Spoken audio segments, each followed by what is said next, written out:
Attention, attention, objet politique non identifié. Le Trumpisme, le président américain annonce des négociations avec l'Iran, refuse de s'engager à alléger les tarifs douaniers et félicite le défenseur du Hamas, Erdogan. Il a fait tout ça en même temps lorsqu'il a reçu Binyamin Netanyahou à Washington. Bonjour Raphaël Amselem.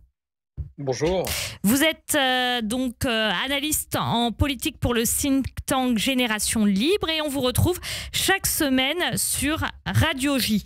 Le Trumpisme, c'est un peu du gloubi-boulga. Ceux qui sont opposés disent c'est du fascisme et ceux qui trouvent que c'est bien disent mais non, il est pragmatique, il avance, il fait de la provoque pour après pouvoir négocier.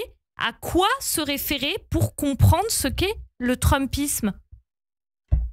Mais écoutez, je pense que ça n'est pas, en tout cas, du fascisme, parce que le fascisme est caractérisé par la raison d'État, c'est-à-dire le fait qu'on valorise précisément la puissance étatique et qu'on essaye de renforcer impérativement la force de l'État contre la société civile. Or, l'action de Donald Trump, en tout cas, telle qu'elle est pratiquée depuis maintenant quelques semaines, c'est une action au contraire qui est plutôt de déconstruction de l'État, avec des agences fédérales qui sont fermées, une volonté de dire que l'État n'est pas efficace, qu'il va falloir moins de fonctionnaires, moins d'interventionnisme. Donc, ça n'est pas du fascisme. Mais en même temps, ça n'est pas du pur pragmatisme, parce que les décisions qui sont adoptées, entre autres, cette politique de protectionnisme qui est en train, il faut dire dans ces termes-là, de flinguer l'économie américaine, on voit bien que ce n'est pas juste un jeu de pragmatisme. Me semble-t-il que la bonne manière d'analyser tout cela, eh bien, c'est de comprendre que M. Trump emploie la loi de la force à tous les étages. À tous les étages, c'est-à-dire à la fois en interne de son pays et en même temps en politique extérieure. En interne de son pays parce qu'il décide, au fond, de s'asseoir sur l'ensemble des contre-pouvoirs. Vous savez, il y a beaucoup de procédures qui sont actuellement en train d'être mises en place au niveau des juges et notamment de la Cour de justice des États-Unis. Et on voit que les juges sont en train, y compris les juges républicains, sont en train d'adopter des positions extrêmement critiques à l'égard de nombreuses décisions illégales adoptées par M. Trump. Et puis, la légalité, il s'assoit dessus. Parfois, il y a des déclarations un peu surréalistes. Donald Trump, c'est quoi ? Est-ce que c'est du South Park ou est-ce que c'est, comme le dit la philosophe Laurence de Villars, la jubilation du nihilisme ? Écoutez, moi je ne sais pas très bien à quoi ça renvoie, la jubilation du nihilisme, ni le South Park qui serait une forme de bordel. Non, c'est une forme, dira-t-on, de populisme. Mais en fait, on découvre la véritable nature du populisme, c'est-à-dire le fait de prétendre s'exprimer au nom du peuple pour d'autant plus asseoir son pouvoir personnel. Et d'ailleurs, en la matière, c'est très intéressant. Il y a une déclaration très claire de Donald Trump qui dit au fond, celui qui veut sauver les États-Unis, c'est lui l'État, c'est lui la loi. C'est ça le pouvoir de M. Trump.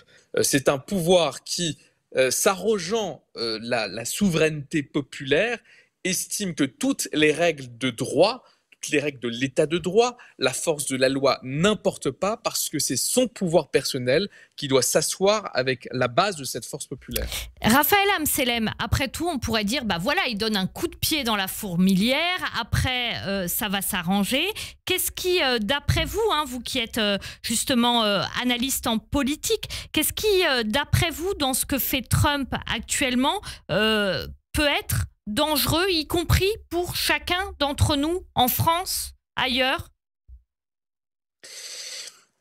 Ce qui peut être dangereux, c'est pas seulement une forme... Et en tant que juif, peut-être même. Oui, je vais venir sur ce deuxième point.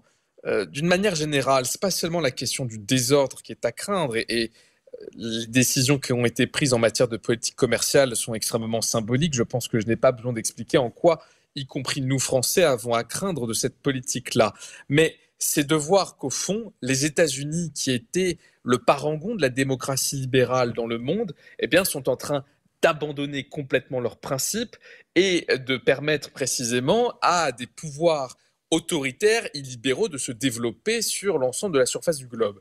Et puis, le deuxième point qui nous concerne peut-être plus nous en tant que juifs, d'une part, dans la relation à Israël, c'est une forme d'arbitraire aussi. Vous savez, si M. Trump peut être complètement arbitraire avec l'Ukraine, il peut être complètement arbitraire avec Israël. Et c'est pour ça que je prends toujours avec beaucoup de recul toutes les déclarations extrêmement positives, chaleureuses à l'égard de M. Trump lorsqu'il a été élu et qui va dire voilà, Israël va avoir un allié. Écoutez, moi je ne sais pas si on peut avoir comme allié quelqu'un qui est capable de livrer l'Ukraine comme il l'a fait et qui change d'avis du jour au lendemain. Mais plus que cela, si on décentre de la question d'Israël, il faut aussi voir que les Juifs ont un intérêt très clair, très concret à la démocratie libérale. C'est-à-dire un régime qui, parce qu'il a un état de droit, parce qu'il a des lois qui sont claires, qui doivent être appliquées selon des procédures déterminées, eh bien, distribue de façon égale la liberté pour tous, y compris pour les minorités. Pour le dire de façon plus simple, parce que nous sommes juifs, dans un cadre de démocratie libérale, nous n'avons rien à craindre pour notre identité, ce qui est évidemment dangereux dans ces politiques illibéraux. C'est précisément qu'en déconstruisant l'état de droit, eh bien, nous, minorités, et donc nous, juifs, soyons attaqués à un moment ou à un autre. Très rapidement, est-ce que ça veut dire que quand au Rassemblement national, on explique être un bouclier pour les Juifs et que du côté de la France insoumise, on explique que les Juifs pourront venir se cacher, entre guillemets, chez nous ou dans nos caves. Est-ce que ça veut dire que ça, c'est un symptôme du Trumpisme, le fait que les Juifs, finalement, aient à négocier quelque chose? Est-ce que c'est tellement le symbole du Trumpisme que le retour d'une forme, au fond, historique de ce qu'a été pendant très longtemps la relation des Juifs par rapport au pouvoir? Ça me fait penser, vous savez, les dîners du CRIF, par exemple, qui font l'objet de tout un tas de discours complotistes et fantaisistes. Personne ne réalise qu'en fait, c'est un petit peu les restes de ce rapport où on devait négocier avec le pouvoir, et on voit très bien effectivement qu'avec la France insoumise et le Rassemblement national, il y a un commerce commun, ou en tout cas une concurrence sur un même secteur commercial, à savoir la location de caves pour juifs qui essayent de fuir je ne sais quel nazi du XXIe siècle, ce qui est extrêmement dommageable parce que ça signifie bien que les juifs ne sont pas considérés comme des citoyens libres et indépendants et égaux, mais comme des sortes de subalternes. Merci beaucoup pour ces éclairages, Raphaël Amselem, analyste en politique publique pour le think tank Génération Libre, qu'on retrouve chaque semaine sur Radio J. À la semaine prochaine, merci. Bonne fête. À la semaine prochaine.